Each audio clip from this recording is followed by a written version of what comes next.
بسم اللہ الرحمن الرحیم۔ فاطمہ بنت قیس رضی اللہ تعالی عنہا بیان کرتی ہیں کہ جب میری عدت گزر گئی تو میں نے رسول اکرم صلی اللہ علیہ وسلم کے منادی کو الصلاۃ جامعہ پکارتے ہوئے سنا۔ چنانچہ میں بھی دیگر عورتوں کے ساتھ مسجد پہنچی اور رسول اکرم صلی اللہ علیہ وسلم کے ساتھ نماز ادا کی۔ میں عورتوں کی سب سے پہلی صف میں تھی۔ رسول اکرم صلی اللہ علیہ وسلم نماز سے فراغت کے بعد منبر پر تشریف لائے اور آپ صلی اللہ علیہ وآلہ وسلم ہنس رہے تھے۔ پھر فرمایا ہر کوئی اپنی نماز کی جگہ پر ہی بیٹھا رہے۔ پھر آپ صلی اللہ علیہ وسلم نے فرمایا تم لوگوں کو معلوم ہے کہ میں نے تمہیں کیوں اکٹھا کیا ہے؟ لوگوں نے عرض کیا اللہ اور اس کے رسول صلی اللہ علیہ وآلہ وسلم ہی کو اس کا زیادہ علم ہے۔ آپ صلی اللہ علیہ وآلہ وسلم نے فرمایا اللہ کی قسم میں نے تم لوگوں کو کسی رغبت دلانے یا ڈرانے کی خاطر اکٹھا نہیں کیا، بلکہ اس لیے اکٹھا کیا ہے کہ تمیم داری ایک نصرانی تھا۔ وہ میرے پاس آیا اور مجھ سے بیعت کر کے مسلمان ہو گیا۔ اس نے مجھے ایک بات بتائی جو میری اس بات کی موافق پڑی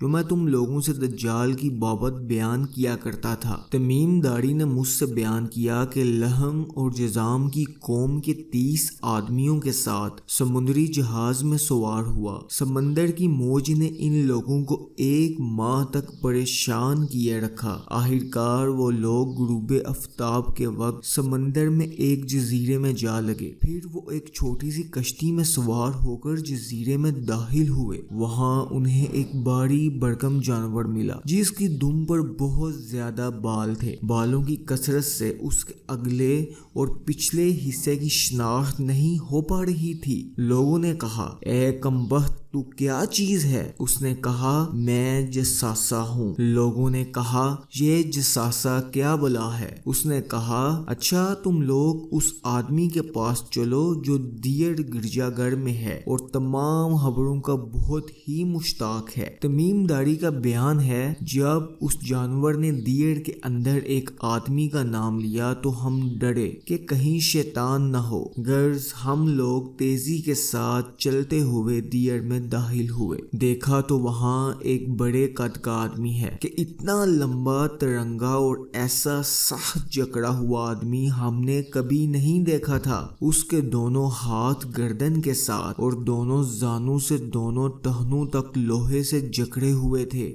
ہم نے کہا ارے کم بخت تو کیا چیز ہے؟ وہ کہنے لگا تم لوگ اب میری خبر پر قابو پا گئے، یعنی اب تو میرا حال تمہیں معلوم ہو جائے گا۔ پہلے تم اپنے بارے میں بتاؤ کہ تم کون لوگ ہو؟ ہم نے کہا ہم عرب لوگ ہیں۔ ہم ایک سمندری جہاز میں سوار ہوئے تھے مگر موجے دریا کی وجہ سے ہم 1 مہینے تک اس کے رحم و کرم پر رہے۔ اس طرح ہم تیرے اس جزیرے میں آ گئے۔ پھر ہم ایک چھوٹی سی کشتی میں بیٹھ کر جزیرے میں داخل ہوئے۔ وہاں ہمیں ایک باری دم کا بہت بالوں والا جانور ملا۔ بالوں کی کثرت سے اس کے اگلے پچھلے حصے کی شناخت نہیں ہو پا رہی تھی۔ ہم نے کہا اے کمبخت تو کیا بلا ہے؟ اس نے کہا میں جساسہ ہوں۔ ہم نے پوچھا یہ جساسہ کیا بلا ہے؟ اس نے کہا تم لوگ اس آدمی کے پاس چلو جو دیڑ کے اندر ہے اور وہ تمہاری خبر کا بے حد مشتاق ہے۔ چنانچہ ہم لوگ تیری جانب تیزی کے ساتھ دوڑتے ہوئے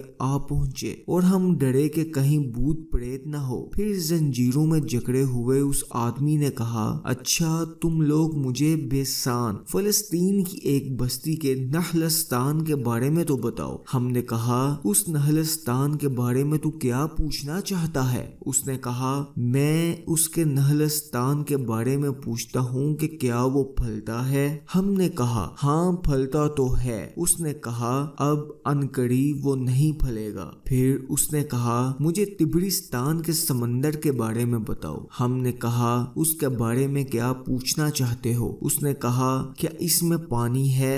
ہم نے کہا ہاں اس میں تو بہت زیادہ پانی ہے۔ اس نے کہا عنقریب اس کا پانی سوکھ جائے گا۔ پھر اس نے کہا مجھے زگر ملک شام کا ایک شہر کے چشمے کے متعلق معلومات دو۔ ہم نے کہا اس کے بارے میں کیا معلومات چاہتے ہو؟ اس نے پوچھا کیا اس چشمے میں پانی ہے اور کیا اس چشمے کے باشندے باشندے اس کے پانی سے کھیتی کرتے ہیں؟ ہم نے بتایا ہاں، اس میں تو ابھی بہت پانی ہے اور وہاں کے باشندے اس پانی سے کھیتی باڑی کرتے ہیں۔ پھر اس نے ہم سے پوچھا مجھے عرب کے نبی کے بارے میں بتاؤ۔ ہم نے بتایا وہ مکہ سے نکلے اور مدینہ گئے۔ اس نے کہا کیا عرب نے اس نبی کے ساتھ لڑائی کی؟ ہم نے کہا ہاں۔ اس نے کہا نبی نے عربوں کے ساتھ کیا کیا؟ ہم نے اسے بتایا وہ اپنے گرد و پیش کے عربوں پر غالب ہوئے اور انہوں نے ان کی اطاعت کی۔ اس نے کہا یہ بات ہو چکی۔ ہم نے کہا ہاں۔ اس نے کہا آگاہ رہو،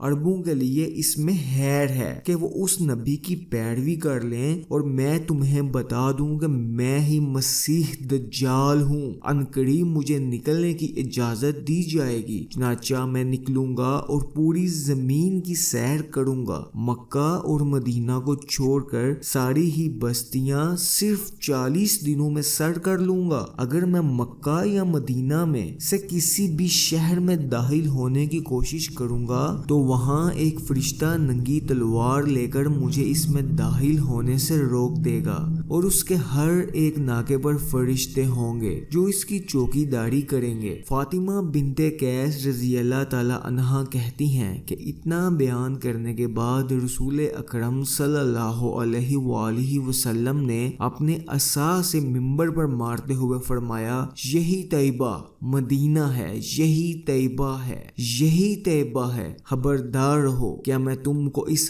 حال سے خبر دے چکا ہوں؟ اس خواب نے عرض کیا ہاں۔ آپ صلی اللہ علیہ وآلہ وسلم نے فرمایا مجھے تمیم داری کی بات اچھی لگی، کیونکہ وہ میری اس بات کی موافق پڑی جو میں تم سے دجال اور مکہ و مدینہ کے بارے میں بیان کیا کرتا تھا۔ خبردار، وہ دجال دریائے شام یا دریائے یمن میں ہے نہیں، بلکہ وہ مشرق کی جانب ہے، وہ مشرق کی جانب ہے، وہ مشرق کی جانب ہے، مشرق کی جانب بحر ہند ہے، شاید دجال بحر ہند کے کسی جزیرے میں ہو۔ اور آپ صلی اللہ علیہ وآلہ وسلم نے اپنے ہاتھ سے مشرق کی جانب اشارہ فرمایا۔ مزید اسلامک واقعات کے لیے ہمارے چینل کو لائک اور سبسکرائب ضرور کیجیے، اس سے ہماری حوصلہ افزائی ہوتی ہے۔ جزاک اللہ، اللہ حافظ۔